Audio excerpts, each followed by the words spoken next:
But, and there are 1,000 different ways that you can deadlift, but we're going to begin with the most conservative form.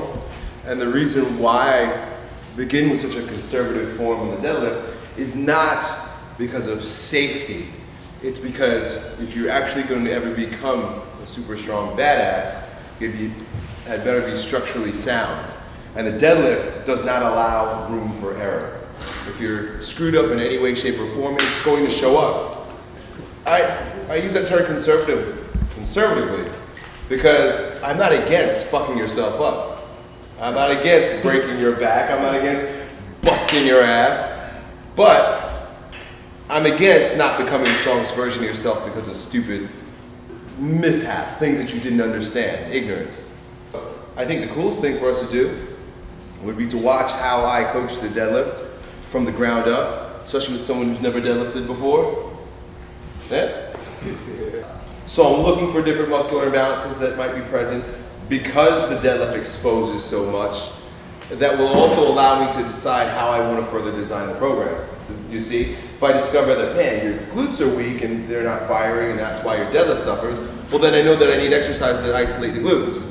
Do you see? If scapular adduction is a problem, then I know we need to work on bent over rows and prone cobras, things of that nature. So it also gives me a snapshot into the individual's performance. Let's take your shoes and socks off and your shirt off, brother man. One of the things I like to do also, and this is difficult, especially if you're a coach, you want to start teaching right away, because we want to show how smart we are, what we know. But what I like to do is I like to see someone at their rawest, and I just say, do you know what a deadlift is? Have you seen it done before? Yeah, I've seen it done before. Go ahead and show me what you think that is. And I want to see what that shows up as.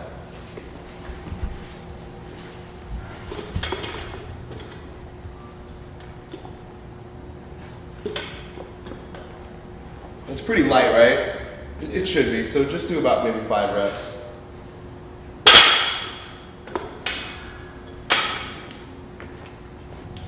The main thing that I notice is that he doesn't put himself at that mechanical disadvantage, right? His base center of gravity is always over his base of support. So basically it's a squat with his with the weight in his hand as opposed to on his back, which is fine. I mean, you actually look pretty good for someone who's never done that before. I'm gonna mess with you a little bit. Grab the bar the way you just did and just stand up at the top and stay there. Just stand right at the top and begin from the top. I like to begin teaching the deadlift from the top of the movement because you're always stronger in the eccentric portion of the movement. You can hold posture a lot longer. Rather than asking someone to go from the slack musculature of the floor position or even teaching them how to tense and move into the concentric, you're forced into a tension up here at the top. Good, so I usually take this here to get the person lined up in a way that I think supports structural integrity. Then I start cueing. The very first thing I want to cue with Roger is the thoracic extension. Cool, so the way I usually get that to happen, unshrug this shoulder if you can. Good, and I know you're gonna start getting tired, so I'm gonna help you out. Bring my fingers together and down. Good, look at that. And that gave him a really nice lordosis, where before it was almost kyphotic down there. You had no extension at the low back. So we force thoracic extension and it instantly gives us lumbar extension. Good, tongue on the roof of your mouth, flatten your neck. Good, now you feel how this bar, unshrug this shoulder. Keep my fingers together here. Good. Right, just holding the bar like this in and of itself is corrective and strengthening. We really don't have to go anywhere. It's just a matter of building that static strength. All the postural muscles, bring my fingers together. Yeah, good. And it's difficult just to hold that. I mean, you think it's static, but it's really dynamic because the gravity and the weight in his hands is constantly pulling him forward. Can I put that for? Yeah, you can. Told you that shit was gonna get heavy. We're gonna do it again. I'm gonna help you out a little bit. It's a little bit of a cheat, but it's also going to support you in understanding how to maintain thoracic extension. You're gonna grab the bar, this time with your palms up. Good, here, bring this. Good, again, in and of itself, this is a workout. But bring your feet a little bit closer, good. Bend your knees 20 degrees. Good, now stay right there. Maintain this, everything looks good. Pretend you have a hinge right here, and I'm touching him on his hip. Pretend you have a hinge right here, and I want you to bow forward at the hinge. Come back up though. Now listen closely. Come on back up, all the way up, all the way up, all the way up, all the way up. Good. Bring my fingers together. Good. Let your arms hang. Grab that bar right there. It's okay. Grab that bar. That small one. Yeah. Let's do it again. Keep your elbows completely relaxed. Keep your biceps relaxed. Good. Bring my fingers together. Good. Bend your knees slightly, about 20 degrees. Good. Now, maintaining contact with the head, the middle of the back, and your butt on the stick. Also, I should always be able to get my fingers through your low back. Good. If I can't, I'm gonna go like this. I'm gonna start tapping you like this to let you know I need more chest, bigger ass. Okay? Good. Biceps are relaxed. No tension in the biceps at all. All the tension should be here. Yeah. Bend your knees slightly, about 20 degrees. Good. Maintain everything. Imagine that there's a hinge here and hinge forward. Tip, tip, tip, tip, tip. No knees, just tipping. Yeah, that's it. Tip, tip, tip, tip. Stay right there. Bring my fingers back together. Good. See that position that he's in right there? That's the compromised position. He's at a mechanical disadvantage. So you know what's happening now? He's using more muscles than he probably has ever before in his life. Bring my, right there. Good, here, hold on, bring it together. Good, now just tip a little bit further so that you can pass your knees and begin to sink everything down. Good, right there.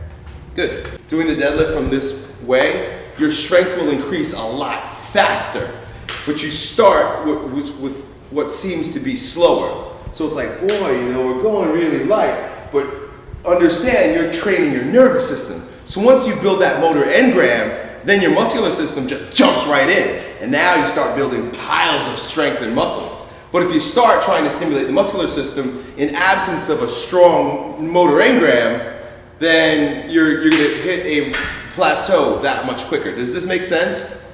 Because really, your mechanics are fucked. And you're gonna have to go back and you have to retrain your mechanics. It's been said that it's easier to teach, and you guys who are in the military might be able to attest to this, it's easier to teach a woman how to shoot than a man, because most boys, grew up, bang, bang, shooting from the hip, boom, boom, boom, boom. Like we got bad habits with guns, because they gave us guns when we were 4 years old. I mean, my son, he was running around with little machine guns. It's like, yeah, you learn that, brother. And but little girls never played with guns, so you're not dealing with fucked up motor engrams. There's no destroyed motor engrams. They don't have to be retaught. I think it takes 300 to 500 repetitions to teach a new motor engram. So for you to learn everything I'm teaching you right now, it's gonna take about 300 to 500 reps. But to undo a faulty motor engram takes about 3,000 to 5,000 repetitions. So you're talking 10 times the amount of effort to fix a screwed up deadlift because you're too tough to take your time to do it right than the meager 300 to 500 reps, which in 4 weeks you've got easily. Good, let's do this again. So take your time, and it can't not be retaught because it was retaught to me. I deadlifted one way, and then I was retaught a few years after college by a really good coach. Good, bang, bend the knees slightly, boom, a little bit more. Good, knees don't do anything else. Touch, touch, touch, anchor, and start tipping at your hip. Tip, tip, tip, tip, no more knees. Tip, tip, tip, tip, stop right there, fix this. Yeah, good, now start sinking everything. Bang, good, stay right there. Keep everything tight, chest up, good. And just reverse the movement by standing up. Boom, all the way up, fast. Boom. Cool, man, let's do a couple more. Hook me up, come on back, come on back. Let me guide you still. Good, bend your knees slightly. More. Good, no more knees, hinge. Hinge, hinge, hinge, hinge, hinge, hinge, hinge. Stop, tuck your chin, show your chest off. I want more ass. Yeah, there you go, tuck your chin. Tuck your chin, tuck your chin, tuck your chin, tuck your chin, tuck your chin, tuck your chin. Boom, unshrug this shoulder. Yeah, now sink. Boom, come on up from there. Yeah, with the fucking bar. With it in my hands. Cool. So here's one of the things that I want to do also, because the movement is broken down into multiple different chunks. You take a break. Not that you need my permission. It's broken down into multiple different chunks. If you notice, you know, there's the thoracic extension, the hyperlordosis, the cervical extension, and then the position of biomechanical disadvantage, you know, where you're tipping forward of your center of gravity. And that's, you know, that's a chunk in itself. It's lining you up, mechanical disadvantage. And really, that one right there is the toughest one, because the minute you go from alignment, where all of your center of gravity is over your base of support, and then you tip it forward, now the tendency is for gravity to pull you out of alignment. That's usually the toughest part. The legs, for most guys, isn't the toughest part. But from here, we want to be able to then engage sort of the squat. So it really is a bend and a squat. Bend and squat. So since the bend is the most challenging part, we might do just this. Focus exclusively on the bend without the squat, so that we could use most of our energy to strengthen that which is the weaker of the chunks. So begin again with your palms up.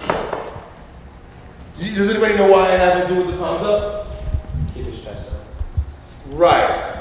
External rotation of the upper arm is synonymous with thoracic extension. If you just do this, what happens? Thoracic extension. It's coupled. So it's just an easier way to get someone to recognize what thoracic extension is.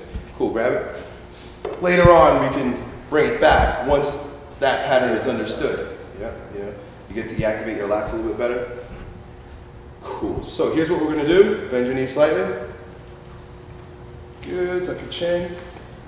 Bend your knees a little bit more. Good. Hinge right here, and then follow me. Tip, tip, tip, tip, tip, tip, tip, tip, tip, tip, tip, tip, tip. Stop. Good. Bring this together.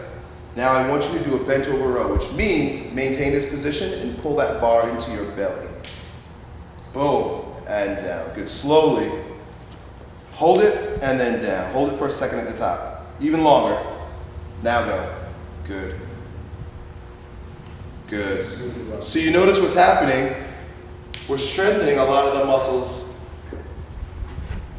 that allow him to be at that mechanical disadvantage. He's holding it there, but he's also doing bent over rows. As he gets tired, you're going to notice he's going to start coming back up like this. Right, he's already starting to do it. Good. Cool. So I tell you, man, like if I had, of course, I probably said this 1,000 times, one exercise for you to do, bang, it would be deadlifts, bent over rows.